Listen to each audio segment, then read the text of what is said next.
ہم نے انسان کو محنت اور مشقت ہی میں پیدا کیا.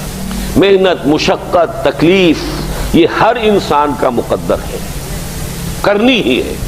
فرق صرف یہ ہوتا ہے کہ کسی کی مشقت اور محنت جسمانی زیادہ ہے، اینٹیں ڈھو رہا ہے غریب، کسی چلا رہا ہے. کسی کی محنت مشقت ذہنی زیادہ ہوتی ہے، بیٹھا ہوا تو ہے آرام کرسی پر، ریوالونگ چیئر ہے بڑی آرام دہ، لیکن اس کی جو ذہنی مشقت جو وہ کر رہا ہے. جو جسمانی مشقت کرتا ہے وہ رات کو پاؤں پھیلا کر سوتا ہے، چاہے روٹی بھی پوری نہ ملی ہو، لیکن اسے پتہ نہیں ہوتا رات کب گزر گئی. اور یہ دوسرے جو ہوتے ہیں انہیں رات کو بھی نیند نہیں آتی، مخملی گدیروں پر بھی نہیں آتی. انہیں ضرورت ہوتی ہے ہپنوٹکس کی بھی، سیڈیٹیوز کی بھی، ٹرینکولائزرز کی بھی، یہ ساری چیزیں وہاں چلتی ہیں، اس لیے کہ ان کی جو کوفت ہے وہ کسی اور قسم کی. لیکن بچا ہوا کوئی نہیں ہے. محنت، مشقت، قرآن نے اتنی قسمیں کھا کر اللہ نے کہا ہے. ہم نے انسان کو، یہاں کسی انسان کی تخصیص نہیں ہے. محنت، مشقت، اور اس محنت مشقت کے ساتھ اس میں غالب نے ایک اور رنگ داخل کیا ہے، اس کے ساتھ غم بھی. مثلا حیوان اور انسان میں کیا فرق ہے؟ بیل ہے، کولو چلا رہا ہے، مشقت تو وہ بھی کر رہا ہے. بار برداری کا اونٹ ہے، بوجھ ڈھو رہا ہے ادھر سے ادھر تک، محنت تو وہ بھی کر رہا ہے. انسان محنت بھی کرتا ہے، مزید اس کو رنج اور غم جو سابقہ اس کو پیش آتا ہے. بیل کو پتہ بھی نہیں ہوگا میری کو اولاد بھی ہے، نسل بھی ہے، وہ کوئی بیمار ہے، کس حال میں ہے. گائے کو بھی اپنے بچے کی خبر ہوگی، وہ چھوٹا سا جب ہے دودھ پیتا ہے، اس کے بعد اسے کیا پتا وہ کہاں گیا کہاں نہیں ہے. انسان کو جو تکلیفیں جھیلنی پڑتی ہیں، پھر جو غم جھیلنے پڑتے، وہ حیوان کے لیے نہیں ہے، یہ انسان کے لیے. اسی لیے کہا غالب نے کہ قید حیات و بند غم اصل میں دونوں ایک ہیں. موت سے پہلے آدمی غم سے نجات پائے کیوں؟ تو یہ مشقت اور غم دونوں کو شامل کر لیجئے. انسان کا معاملہ حیوان سے بدتر ہے اس پہلو سے. کبھی کسی بیل کو، اونٹ کو وہ صدمہ نہیں ہوا ہوگا کہ بیٹا نے سینے تان کر کہا ابا جان آپ چھوڑیے، آپ کیا باتیں کرتے ہیں، آپ دقیانوسی باتیں کرتے ہیں، اب زمانے کا رنگ بدل گیا. وہ جو بوڑھے باپ کو جو اس وقت صدمہ پہنچتا ہے، یہی ہے وہ جس پر میں نے اپنی جوانی کھپائی ہے، جس میں میں نے اپنے آپ کو انویسٹ کیا ہے. آج یہ میرے سامنے کھڑا ہو کر کیا کہہ رہا ہے؟ اور یہ تو میں نے بڑی ہلکی مثال دی ہے.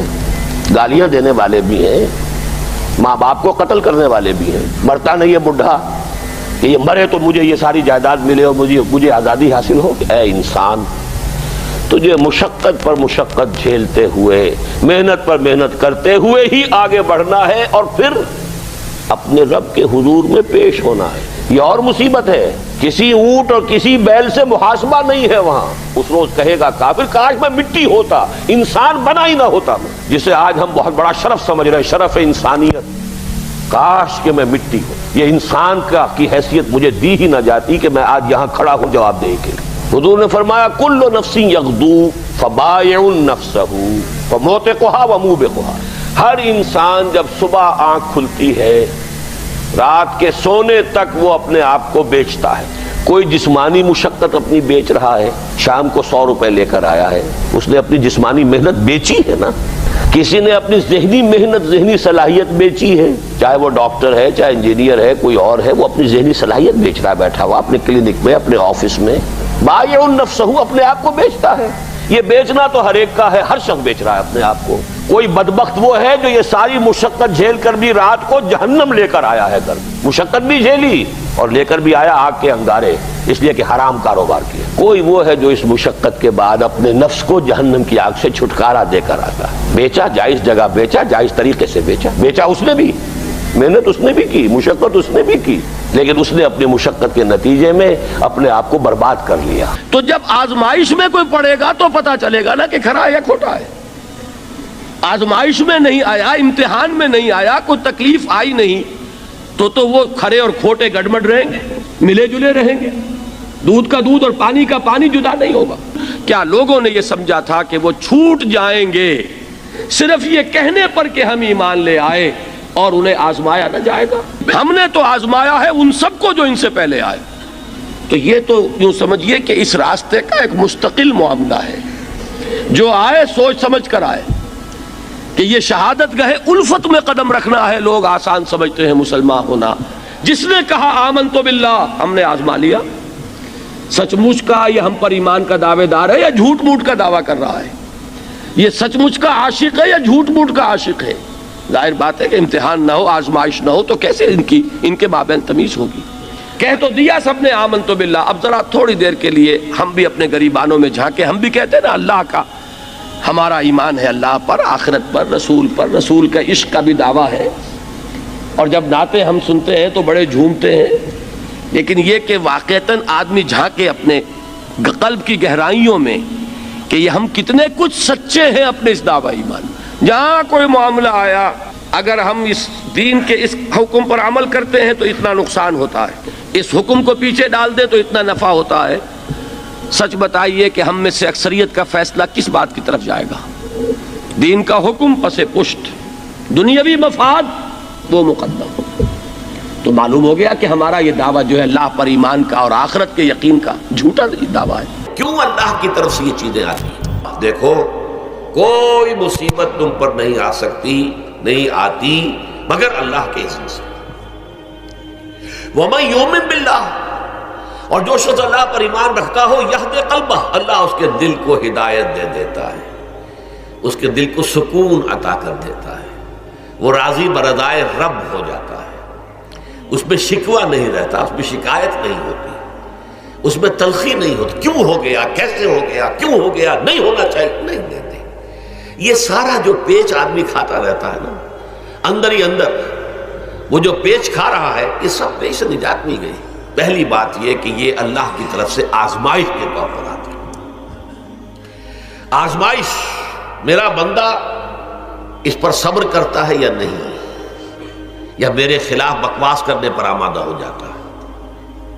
اللہ تو ایسا ہے، اللہ نے تو ہم پر کبھی کرم کیا ہی نہیں ہے، اللہ تو ظالم، معاذ اللہ معاذ اللہ معاذ اللہ۔ کہیں ایسا تو نہیں، میرا بندہ جو ہے تکلیف کو جھیلتا ہے میری وجہ سے، یہ سمجھ کے کہ اللہ کی طرف سے آئی۔ یہ سب جو ہے یہ بہت بڑی کامیابی ہے اگر انسان کو حاصل ہو جائے۔ اور اس صبر کے نتیجے میں دو اور باتیں پیدا ہوتی ہیں۔ یہ مضامین علیحدہ علیحدہ دروس کے اندر آتے رہے ہیں، لیکن آج ایک نئے عنوان کے تحت جمع ہو کر آ رہے ہیں۔ پہلی بات یہ ہوتی ہے کہ یہ امتحان کا نتیجہ کیا نکلتا ہے کہ آپ نے ایک امتحان پاس کیا تو آپ کے اگلے درجے میں ترقی ہو جاتی ہے۔ 5ویں کا امتحان پاس کر لیا نا تو 6ٹھی میں جائیں گے، اب 6ٹھی کا امتحان پاس کریں گے تو 7ویں میں جائیں گے، 7ویں کا پاس کریں گے تو 8ویں میں۔ درجہ بدرجہ انسان کی دینی، ایمانی اور روحانی ترقی کا ذریعہ یہ آزمائش میں ہے۔ جتنا اس میں صبر ہوگا، جتنا اس میں تسلیم و رضا جو ہے آپ حاصل کرتے جائیں گے تو آپ کے درجے بلند ہوتے چلے جائیں گے۔ آپ کا امتحان کڑے سے کڑا آئے گا، بڑے سے بڑا آئے گا، مشکل سے مشکل تر آئے گا۔ ایک وقت میں ایم اے کا امتحان بھی آپ کو دینا ہوگا، ایک وقت میں ہو سکتا ہے پی ایچ ڈی کے لیے تھیسس آپ لکھیں، پھر اس کے اوپر جو ہے ٹیم بیٹھی ہوئی اور آپ سے وہ بحث کرے، جرا کرے آپ سے، وہ بھی کرنا ہوگا۔ لیکن یہ کہ اگر پرائمری ہی میں فیل ہو گئے تو اس کا سوال ہی پیدا نہیں ہوتا کہ کبھی آپ ایم اے کا یا پی ایچ ڈی کا تھیسس بھی لکھیں۔ اور اسی کو دوسرے انداز میں کہا گیا ہے قرآن مجید میں، وَلَيُبْلِيَ الْمُؤْمِنِينَ مِنْهُ بَلَاءً حَسَنًا۔ اصل میں ابلا کہتے ہیں، بلا یبلو جو ہے عربی زبان میں آتا ہے آزمانا۔ خلق الموت والحیات لیبلوکم ایکم احسن عملا، یہی معنی ابتلا کے میں، ابتلا یبتلی آزمانا۔ ابلا یبلی جو آتا ہے باب افعال سے، اس میں آتا ہے کسی کو کسی تکلیف میں ڈال کر اس کو نکھارنا، کہ اس کا جوہر نکھر جائے، اس کے اندر جو خیر ہے وہ اور چمک جائے، لوگوں کو بھی معلوم ہو جائے کہ یہ شخص اس مقام کا اہل ہے، اس کے اندر یہ صلاحیت ہے، اس میں یہ قوت موجود ہے۔ تو یہ گویا کہ اہل ایمان کی صلاحیتوں کو نکھارنے کے لیے اور ان کے درجات کی ترقی کے لیے بھی اللہ تعالیٰ دنیا کے اندر یہ مصیبتیں اور امتحانات جو ہیں آزمائش کے حوالے سے افراد پر بھی اجتماعی طور پر بھی لاتا ہے۔ اور ایک اس کا اور بھی ہے، اہل ایمان پر اس طرح کے ابتلاء و آزمائش کی ایک نوعیت اور بھی ہے، اور وہ یہ ہے کہ جو بھی آپ سے غیر ارادی طور پر یا یہ کہ آپ نے کوئی گناہ ارادی طور پر بھی کر لیا، اللہ تعالیٰ اس کی سزا اسی دنیا میں دے کر آخرت کی سزا سے محفوظ کر دیتا۔ گویا کہ اس سے بڑا خیر کیا ہوگا؟ یہاں کی سزا کیا ہے؟ جھیل لیا آپ نے، بخار آ گیا، ٹانگ ٹوٹ گئی، چلیے 3 مہینے آپ بستر پر پڑے رہے نا، اور کیا ہوا؟ کچھ نہیں۔